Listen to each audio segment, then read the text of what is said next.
Благодарам, почитувани граѓани. Плячката на векот и воведување на робовладетелско општество во последниве неколку дена најбрутално го носи владата на нашата земја, така милуваат да се кажат, и парламентарното мнозинство, брутално кршејќи ги сите позитивни законски прописи и Уставот на Република Македонија. Овие денови се трудиме со аргументи, со факти да ги убедиме нашите колеги од парламентарното мнозинство да покажат достоинство и да го одбијат овој пакет на закони кои што се само не европски, и од тие причини сметам дека повеќе во никој случај никаде да не кажете дека сте прогресивно европски настроени. Драго ми е што тука е министерката за труд и социјална политика, бидејќи на дебатата на европски прашања беше заменикот министер и успеавме од него да дознаеме дека истиот го нема видено договорот, па бидејќи ова е парламентарна дебата би можела и истата да се вклучи во незе, впрочем и затоа служи и говорницата и целото собрание.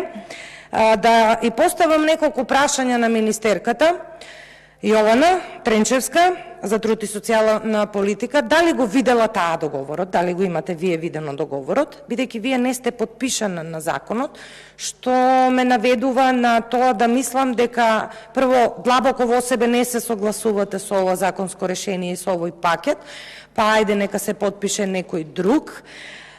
Иначе, обично за добри законски решенија вие сте подписник. Зошто не сте подпишана, значи е второто прашање.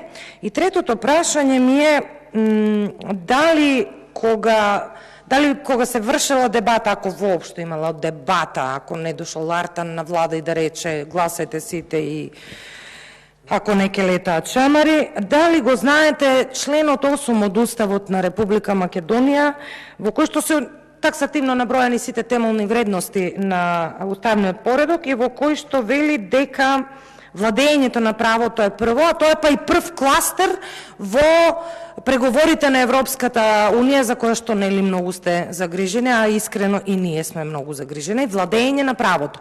Со договорот, со плячката на векот со Бехтел и Енка, вие практично го дерогирате целиот правен систем во државата, а особено вие како министерка за труд и социјална политика, уште пред да станете министерка, бевте државен секретар на претходната министерка, недела неработен ден, кажа и претходно мојата колешка, значи дебатата траеше, не знам, цела година, сум учествувала и на тие дебати во јавноста. Што стана сега со недела неработен ден?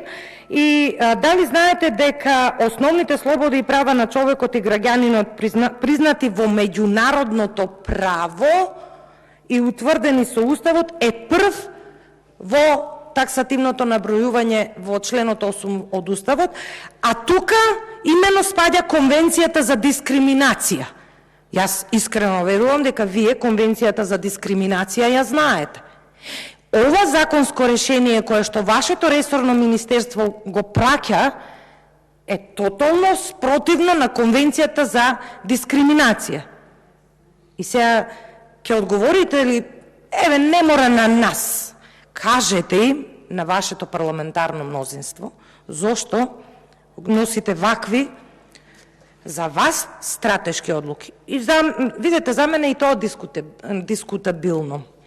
Од каде и кој ги номинира стратешките приоритети во државата? Сега ќе речете, знам, во програмата. Добро, во програмата сите ги имаме патиштата.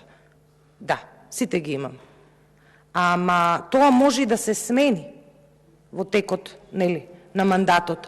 Особено во текот кога сме во енергетска криза, па 2 милиарди евра, бидејќи ова сигурно ќе дојде до 2 милиарди евра, па 2 милиарди евра да дадевте, да речеме, не знам, за Чебрени галиште. Третото прашање е исто така многу важно во членот 1, став 4. Вели Министерството за финансии во согласно со министерот за труд и социјална политика, тоа сте вие, го пропишува начинот и местото на исплаќање за проектите утврдени од стратешки интерес. Јас колку што знам, платите, за начинот на исплаќање на платите има закон за плати. Сега вие како ќе го исплаќате? Начинот и местото. Ова како во Кум, во филмовите на Кум. Каде ќе ги платите? Таму под, не знам, под мостот или во владата, во Ружна ви е владата. Како сте можеле ваква норма да ставите? Понатаму, тоа дека е неевропско, покажува, еве, јас излегов и со деловник, и со устав, и со одлука на суд, и со парламентарна анализа во сите европски земји по колку часа работат. Франција 35 часа работат, например.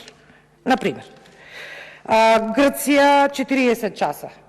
И така натаму. Сега овие ќе работат по 60, а може би и по 72 часа, дека е неевропски член 132 од деловникот. Вие како министерка имате обврска кога ќе пратите законско решение во собранието да го прочитате деловникот, а председателот има обврска. Ако тоа не е усогласено со член 132 да го врати.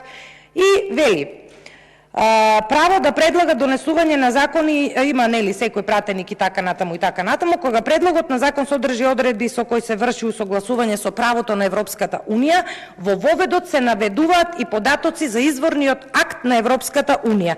Нема такво нешто тука. Изворен акт нема. Со предлог на закон се поднесува и изјава на усогласеност, подпис на надлежен министер, ваш подпис тука нема, и јасно наведување на правниот акт на Европската Унија со кој е извршено усогласувањето. Кореспондентната табела во ова законско решение е празна, табула раза, ништо нема. И како вие усогласувате европско законодавство согласно деловникот? Никако насила, нормално, парламентарното мнозинство мора да гласа, вие мора да го поднесете ова законско решение. Зашто?